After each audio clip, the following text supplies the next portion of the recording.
C'era un ragazzo a Roma che con un solo tocco sapeva trasformare un pallone in poesia. Francesco Totti, il capitano, il simbolo di un'intera città, è stato molto più di un calciatore. Era un artista capace di inventare colpi impossibili, di illuminare il campo con una visione di gioco fuori dal comune e di trascinare la Roma per oltre 20 anni. Campione del mondo nel 2006, bandiera giallorossa, uomo da oltre 300 gol e centinaia di assist, ma soprattutto l'icona di un calcio che oggi sembra perduto. Genio e sregolatezza, fantasia e fedeltà. Totti ha saputo unire talento e cuore come pochi altri. Ma cosa succederebbe se Francesco Totti esordisse oggi nel calcio moderno? Oggi lo scopriremo insieme. Questo è il nostro Totti, nato pochi mesi dopo la vittoria del Mondiale 2006, grazie anche al Totti originale. Le sue skills sono ancora acerbe, ma lasciano già intravedere che non parliamo di un ragazzo qualunque, bensì di un potenziale fenomeno. Per chi non conoscesse questa serie, il meccanismo è semplice. Seguiremo la sua carriera stagione dopo stagione, senza intervenire in prima persona. Io non influenzerò tattiche o scelte di campo, e l'unica eccezione riguarderà le offerte di mercato, dove sceglieremo insieme la destinazione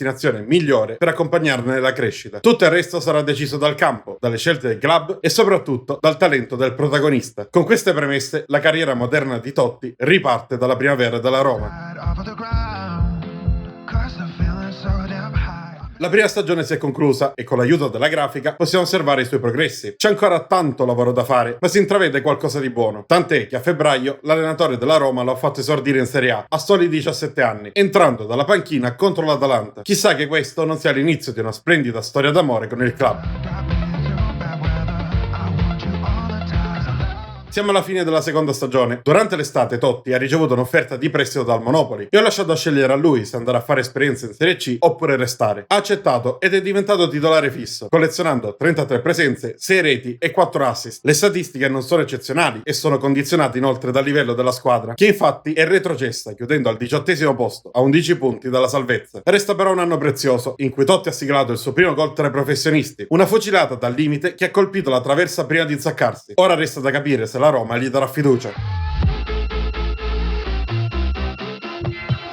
Nella terza stagione osserviamo ancora la sua crescita. In 2 anni il salto è stato evidente, soprattutto a livello mentale, segno di un ragazzo già molto maturo nonostante i soli 19 anni. È rimasto alla Roma, ma lo spazio è stato limitato, appena 10 presenze complessive, comprese quelle con l'Under 21 della nazionale, arricchite però da 4 gol e 2 assist, quasi tutti però con la maglia azzurra. La Roma ha chiuso al 7° posto in Serie A, ma si è comunque qualificata all'Europa League e presto capirete il perché. In realtà i motivi sono 2. Il primo è la vittoria della Coppa Italia, arrivata contro il Milan in una finale combattuta, decisa nel secondo tempo da un gol di Koné. Il secondo è il trionfo in Conference League, con la Roma capace di battere il Monaco in un'altra sfida tiratissima, risolta solo all'88° minuto da un rigore di Dobby. Così nella bacheca di Totti entrano i primi trofei, ai quali possiamo aggiungere anche il campionato primavera, ma proprio in questo momento inizio a pensare che debba giocare di più, prima che la sua crescita rischi di fermarsi.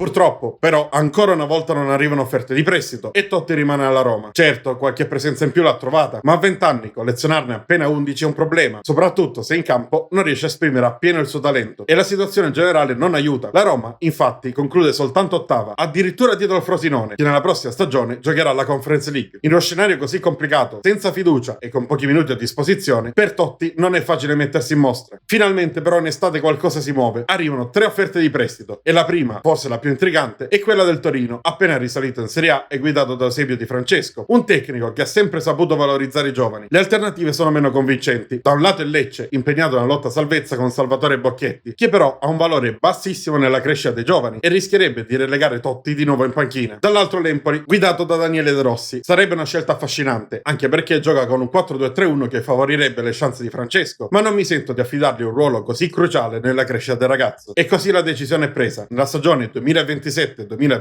Francesco Totti vestirà la maglia granata del Torino, pronto a fare un nuovo passo nella sua carriera.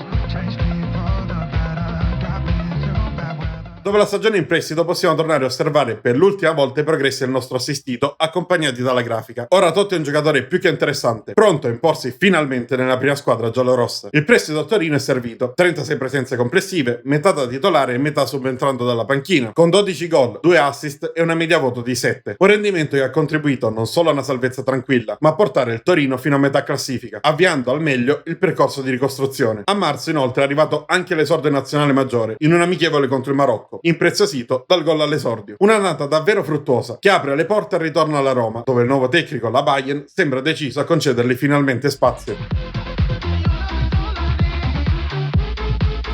Ed eccoci al grande momento, rinnovo di contratto e prima stagione completa da titolare con la maglia giallorossa. Totti scende in campo 38 volte, praticamente sempre da trequartista dietro la punta, mettendo a referto 13 gol e 2 assist. La precisione nei passaggi, ferma all'82%, deve ancora crescere per imporsi stabilmente in quel ruolo, ma la base è più che promettente. La Roma però continua a faticare, ottavo posto in campionato, eliminazione precoce in Coppa Italia e nessuna competizione europea all'orizzonte. Una piccola consolazione arriva dal primo gol in Serie A con la maglia giallorossa, un inserimento centrale concluso con un diagonale perfetto che non lascia scampo al Falcone. Con la nazionale, invece, un argento ai Giochi Olimpici, che arricchisce l'esperienza ma non la bacheca. La stagione 2029-2030 è quella della consacrazione. Totti raggiunge infatti i livelli tecnici e mentali di primissimo piano e anche fisicamente supera ogni aspettativa. Dal prestito in poi la sua crescita ha avuto un'accelerazione impressionante e i numeri parlano da soli. 44 presenze, 27 gol e 10 assist e una media voto ampiamente sopra il 7, il tutto giocando sempre da trequartista. La Roma beneficia del suo talento e chiude sesta in campionato, conquistando il ritorno in Europa League. Restano da migliorare i troppi gol subiti, ben 57, ma intanto Francesco regala spettacolo. Il gol più bello arriva proprio contro il Torino, una splendida acrobazia in area che fa esplodere lo stadio. È l'anno della definitiva esplosione e sembra solo l'inizio. Il futuro purtroppo ci regala un tradimento che ha dell'incredibile. La Roma decide di mettere sul mercato Totti, considerandolo un esubero. Avete capito bene, dopo una stagione mostruosa con numeri da top mondiale, il simbolo di casa viene scaricato come se fosse un giocatore qualunque. Ma com'è possibile? Chi hanno preso di così superiore da permettersi il lusso di cestinare un talento così? È una scelta che lascia l'amaro in bocca, anzi, direi una ferita aperta, perché Totti, da bandiera che avrebbe potuto scrivere la storia di nuovo con la maglia giallorossa, si ritrova improvvisamente trasformato in quello che non è mai stato, un girasquadre, costretto a cercare altrove la fiducia che la sua Roma non gli ha voluto dare. La prima squadra a farsi avanti è il Barcellona, una delle potenze di Spagna ed Europa, guidata da Hansi Flick, ormai all'8ª stagione sulla panchina blaugrana. Il suo 4-2-3-1 sembra fatto apposta per esaltare le qualità di Francesco. E così, con un rammarico enorme e la sensazione di un tradimento che brucia ancora, vi annuncio che Francesco Totti lascia la Roma, non per sua scelta, ma perché è ceduto come un esubero. A portarlo via il Barcellona, che se lo assicura per 66 milioni di euro, strappandolo alla squadra che avrebbe dovuto proteggerlo e renderlo eterno simbolo. Totti firma un contratto di 5 anni a 24 milioni a stagione e l'investimento viene subito ripagato. Alla prima annata con la maglia del Barça, Totti gioca 55 partite, segna 37 gol, serve 8 assist e porta la precisione nei passaggi all'85%, migliorando anche nei cross. Rimane ancora da limare la precisione sotto porta, ma il salto di qualità è più che evidente. Il Barcellona però si ferma a un passo dal titolo, secondo posto in Liga, a pari punti con il Real Madrid, ma dietro per differenza reti. La rivincita arriva in Supercoppa, con un netto 3-0 inflitto proprio ai Blancos, anche se in quella gara Francesco, schierato da punta centrale, fatica più del previsto. In Champions League il cammino si ferma ai quarti, eliminati dal Manchester City in un tiratissimo 4-3 complessivo. Il primo gol in maglia blaugrana resta comunque memorabile, un destro potente sotto la traversa contro l'Atletico che regala il pareggio ai catalani. La stagione successiva consacra definitivamente Totti tra i top class, 53 presenze, 35 gol, 7 assist e una media voto che sfiora il 7,5. Stavolta il Barcellona trionfa in Liga, battendo il Real Madrid per 2 punti e si conferma in Supercoppa con una vittoria di misura sul Valencia. In Champions League invece è arrivato un passo indietro. Il Barcellona si è trovato di fronte alla Juventus e sorprendentemente nel doppio confronto non è riuscito a segnare nemmeno un gol. 2 partite bloccate, poco incisive in attacco e alla fine sono stati i bianconeri a passare il turno, grazie a quella rete segnata in casa nella gara di ritorno che ha fatto la differenza. Ma al di là dell'amarezza europea, la stagione resta memorabile. Per Totti è arrivato il primo campionato vinto in carriera, il titolo più atteso per un giovane ragazzo. E non è stato l'unico trofeo, perché il Barcellona ha alzato al cielo anche la Supercoppa, aggiungendo un altro pezzo importante alla bacheca di Francesco. Una bacheca che, stagione dopo stagione, si fa sempre più ricca e affascinante. La stagione 32-33 è stata semplicemente fuori di testa per il nostro Totti. La sua valutazione ha raggiunto addirittura 141 milioni, segno del livello raggiunto. In 52 presenze ha messo a segno 38 gol e 14 assist, migliorando anche sotto altri aspetti. La precisione dei tiri infatti è salita di un ulteriore 4%, i cross sono arrivati al 22% e i passaggi hanno mantenuto la percentuale precedente, ma con un numero di tentativi decisamente più alto. Il Barcellona almeno in campionato l'ha supportato, 96 punti e vittoria della Liga, ma nelle coppe le cose sono andate andate diversamente. In Supercoppa la squadra ha giocato malissimo, perdendo 1-0 contro il Real, e in Coppa del Rey la disfatta è stata ancora più evidente. 3 tiri subiti, 3 gol incassati, con il portiere blaugrana addirittura sotto il 6 in pagella. In Champions League è arrivata una nuova eliminazione agli ottavi, ancora per mano della Juventus, stavolta in una doppia sfida più equilibrata. Chiusa sul 3-2, una stagione dolce amara. Da un lato la migliore annata personale di Totti, dall'altro una delle peggiori per la squadra. Ottobre dell'anno successivo regala una sorpresa clamorosa. Francesco Totti vince il pallone d'oro. Troppo buone le sue prestazioni per essere ignorate, anche al di là dei trofei conquistati. È un premio che sorprende ma che appare più che giusto. Alla fine di quella stagione Totti mantiene standard elevatissimi. 56 presenze, 31 gol e 5 assist. Cala drasticamente il numero degli assist, nonostante 98 passaggi chiave, ma restano numeri comunque impressionanti. Il Real Madrid beffa il Barcellona, conquistando la Liga con 3 punti di vantaggio, mentre i blaugrana falliscono l'approdo in finale sia in Coppa del Rey sia in Supercoppa. In Champions invece il percorso è più convincente e si ferma solo in semifinale contro l'Atletico Madrid. Doppio confronto deciso da una difesa granitica che non concede nemmeno un gol, con i colchoneros vincitori 1-0 nel complessivo. Proprio in Champions contro l'Ipsia arriva uno dei gol più belli dell'anno, un destro secco e potente dal limite che si insacca sotto la traversa. L'estate porta con sé un altro appuntamento storico, il mondiale. L'Italia arriva fino in finale e affronta l'Inghilterra. Una partita tiratissima, risolta solo all'87esimo minuto da un gol di Udoge, che consegna agli azzurri il 2-1 e la Coppa del Mondo. Totti non è stato protagonista assoluto, collezionando 2 presenze da titolare e 2 da subentrato, ma la medaglia d'oro mondiale entra di diritto nella sua bacheca. Appena finito il mondiale, ecco un altro capitolo sorprendente. La Roma non c'entra più, ma la storia si ripete. Il Barcellona mette ancora Totti sul mercato, senza un reale motivo, e a noi, stavolta, direi che va bene così. Tra le offerte escludiamo subito l'Atletico Madrid, mai davvero competitivo, e il Manchester United, che si presenta con una proposta patetica. Restano quindi 2 piste. Da un lato il Chelsea, squadra che in questo salvataggio fatica sempre a concludere qualcosa e che ora è guidata da Eddie Howe, un 4-3-3 poco convincente e un allenatore che, nei suoi anni all'Atletico, ha lasciato più ombre che luci. Dall'altro c'è il Manchester City, che unisce disponibilità economica infinita a una rosa stellare, con Thomas Tuchel in panchina, un tecnico di altissimo livello, fautore del 4-2-3-1 perfetto per Totti, pronto a schierarlo dietro la punta. Inoltre, appena un anno prima, il City ha vinto la Champions League e le prospettive sono troppo allettanti, e così, per 100 milioni di euro, Francesco Totti diventa un nuovo giocatore dei Citizens. Il primo anno in Inghilterra scorre via veloce, con un adattamento sorprendente. 47 presenze, qualche stop solo per piccoli acciacchi e numeri da campione. 25 gol, 15 assist e una media voto di 7.4. Nei passaggi arriva un ulteriore salto di qualità. 1400 tentativi, con l'85% di precisione. Calano leggermente i dribbling, ma 1,5 partita resta una media più che rispettabile. Il problema è che l'Arsenal disputa una stagione perfetta e chiude al primo posto, relegando il City di Totti al secondo, staccato di 12 punti. Male anche le coppe nazionali, con eliminazioni premature, mentre in Champions il percorso arriva fino in semifinale. A fermare i Citizens è lo stesso United, vincitore nei 2 derby con un 2-1 che vale l'accesso alla finale. Per consolarsi resta il primo gol inglese di Totti, un piattone chirurgico dal limite che si insacca a fil di palo.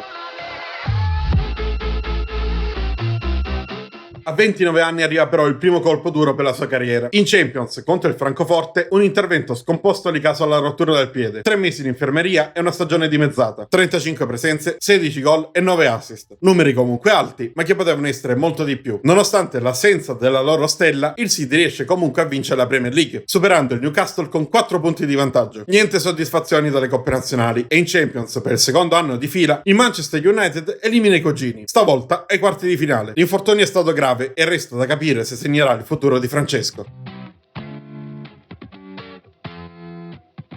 Per fortuna l'infortunio non ha lasciato conseguenze, perché il fisico di Totti è rimasto integro e lui è tornato subito ai livelli pre-stop. La stagione successiva lo ha consacrato definitivamente. 50 presenze, 25 gol e 13 assist. Numeri straordinari se pensiamo che solo pochi mesi prima aveva rischiato di compromettere la carriera. La stampa lo ha definito un attaccante mitico e non a torto. Francesco ha persino stabilito un nuovo record personale nella precisione dei tiri, ormai a livelli da vera leggenda. Per quanto riguarda il City, però, le soddisfazioni sono state limitate. Le coppe nazionali, come al solito, sfumate già nei primi turni. In Premier League è arrivata l'ennesima beffa. L'Arsenal ha avuto la meglio ancora una volta, superando il City di 3 punti e portandosi a casa il titolo. Una piccola consolazione è arrivata soltanto a inizio anno, con la vittoria della Supercoppa inglese, 1-0 a Newcastle e primo trofeo stagionale in bacheca. In Champions League invece è andata male, quasi malissimo. Dopo essersi qualificato agli spareggi, il City ha superato agevolmente il Salisburgo, ma agli ottavi si è trovato di fronte all'Inter. All'andata a San Siro è finita 0-0, ma al ritorno a Manchester i nerazzurri hanno colpito con cinismo, imponendosi 2-1 ed eliminando così i Citizens dalla competizione. Un'uscita che brucia tantissimo, soprattutto considerando il livello della rosa. Per fortuna, a risollevare la stagione c'è stato il mondiale per club. In finale contro il Real Madrid il City ha dominato dall'inizio alla fine, vincendo con un netto 4-1. Totti ha messo la firma anche qui, segnando il 3-1 con un cucchiaio delizioso dal limite dell'area. Un gesto tecnico che ha fatto esplodere lo stadio e che resterà a lungo nelle highlights. E non era ancora finita. Durante l'anno si è disputata anche la Final Four della Nations League e l'Italia è riuscita ad alzare il trofeo. In finale, contro un Belgio agguerritissimo, ci ha pensato ancora una volta Francesco a decidere la partita. Un colpo di testa all'87esimo arrivato correndo all'indietro, infilato nell'angolo basso alla destra del portiere. Un gol pesantissimo che regala la vittoria agli azzurri e dimostra, ancora una volta, quanto questo giocatore sia completo e trascinatore assoluto, in qualsiasi competizione e con qualsiasi maglia.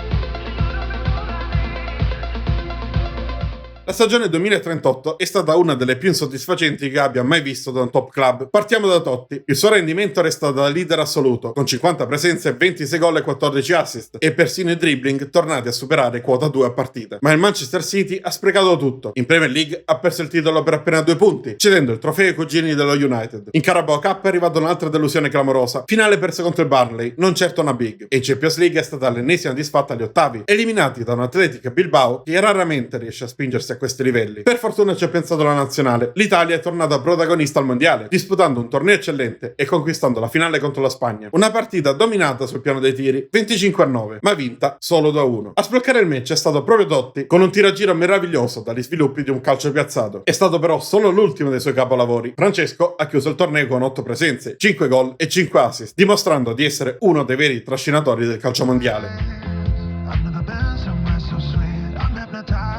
Nonostante le gioie con la nazionale, il clima a Manchester non è più lo stesso. Totti è infelice e medita l'addio. Ma andiamo con ordine. La stagione successiva racconta ancora di numeri da fuoriclasse: 43 presenze, 27 reti e 12 assist, con una media voto sempre oltre il 7. Il problema però resta la squadra. In campionato i Citizens si arrendono al Newcastle, chiudendo ancora al secondo posto, con la peggior difesa tra le big. 43 gol subiti, 8 in più della seconda peggior retroguardia. Un piccolo riscatto arriva in Carabao Cup, conquistato in finale contro il Tottenham, ma solo ai supplementari. In quella partita Totti, schierato da punta centrale nel 4-3-3, serve l'assist decisivo al 92esimo che riapre il match, permettendo poi ai Citizens di ribaltare tutto nei tempi supplementari. Ma in Champions arriva la terza eliminazione consecutiva agli ottavi. Contro il Napoli, dopo un 3-3 spettacolare nelle 2 sfide, la lotteria dei rigori condanna il City. Nel frattempo si giocano anche le Final Four della Nation League e l'Italia conferma il suo dominio. In finale contro la Germania è battaglia vera, decisa soltanto ai supplementari con una vittoria per 4-2. Mattatore assoluto, manco a dirlo, Francesco Totti. 2 rigori trasformati e un tap-in al 115esimo che chiude definitivamente la partita. Un'altra tripletta che scrive la sua leggenda. Le preghiere di Francesco vengono finalmente ascoltate. A luglio 3 club si presentano per lui. Scartato il Lione, opzione intrigante ma poco ambiziosa per un finale di carriera, restano Paris Saint-Germain e Real Madrid. I francesi dominano in patria, ma non arrivano a una finale europea da quasi 20 anni. In più, Marcelo Gagliardo, il tecnico, lo vorrebbe come punta centrale, non la scelta ideale. E allora meglio il Real, il club più glorioso d'Europa, quello che nella realtà avrebbe potuto accoglierlo. Alla guida c'è Robin Van Persie, un allenatore giovane ma ambizioso. E così, per 28 milioni e mezzo, il resto finito nelle tasche del procuratore, Totti approda al Real Madrid, deciso a chiudere in grande stile la sua carriera.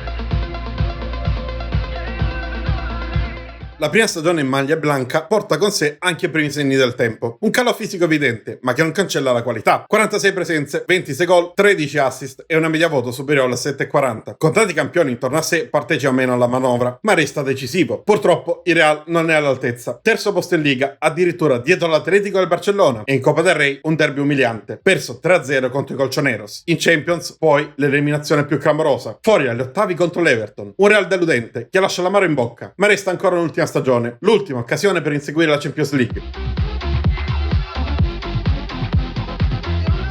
Ed eccoci al capitolo finale. A 34 anni Francesco Totti annuncia il suo ritiro al termine della stagione, subito dopo le Final Four della Nation League, e prima di dire addio al calcio regala un'altra annata straordinaria: 51 presenze, 30 gol e 12 assist. Il Real Madrid conquista la Liga con 92 punti, 5 in più dell'Atletico, e vince anche la Supercoppa di Spagna, battendo 3-0 il Barcellona in una finale a senso unico, con i Blaugrana fermati a soli 3 tiri in 90 minuti. In Coppa del Re non arriva alla finale, ma in Champions i Blancos raggiungono l'ultimo atto. La finale contro l'Inter però è una delusione totale. Appena 8 tiri, nessuno dello specchio, contro i 7 in porta dei nerazzurri. Finisce 2-0 per l'Inter e il sogno europeo di Totti sfuma per sempre. Un'amarezza attenuata però dall'ultima gioia con la nazionale. Nations League, l'Italia batte il Belgio 2-1 e Totti mette la firma sull'ultimo gol della sua carriera. Approfitta di un retropassaggio orribile e colpisce col mancino, incrociando sul palo lontano, battendo così il portiere. L'ultima perla di una carriera che resterà nella memoria di tutti. È stata una carriera diversa da quella del vero Totti, meno bandiera, certo, ma un campione capace di vincere ovunque ed emozionare ogni volta che scendeva in campo. In oltre 700 partite ha segnato 378 gol, quasi sempre da trequartista, e servito 142 assist ai compagni. Ha alzato trofei con ogni squadra: la Conference, la Coppa Italia con la Roma, 3 Liga e 3 Supercoppe spagnole tra Barcellona e Real, una Coppa del Re con i Blaugrana, una Premier League, una Carabao Cup e una Supercoppa inglese e un mondiale per club con il City, e con l'Italia 2 mondiali consecutivi e 3 Nations League, e in mezzo anche un pallone d'oro più che meritato. Un campione completo che ha scritto la sua leggenda in ogni angolo d'Europa e che resterà per sempre nella memoria del calcio. E così si chiude la carriera del nostro Francesco Totti, diversa da quella reale ma altrettanto leggendaria. Non più soltanto la bandiera di Roma, ma un campione che ha illuminato i campi d'Europa, vincendo ovunque e lasciando un segno indelebile. Un fuoriclasse capace di trasformare ogni maglia in un simbolo e ogni partita in emozione. Questo era il nostro Totti e questa è la sua storia. Ma per oggi è tutto, spero che il video vi sia piaciuto e se così fosse allora lasciate like ed iscrivetevi per tanti nuovi contenuti. Noi ci vediamo nel prossimo video. Ciao ragazzi!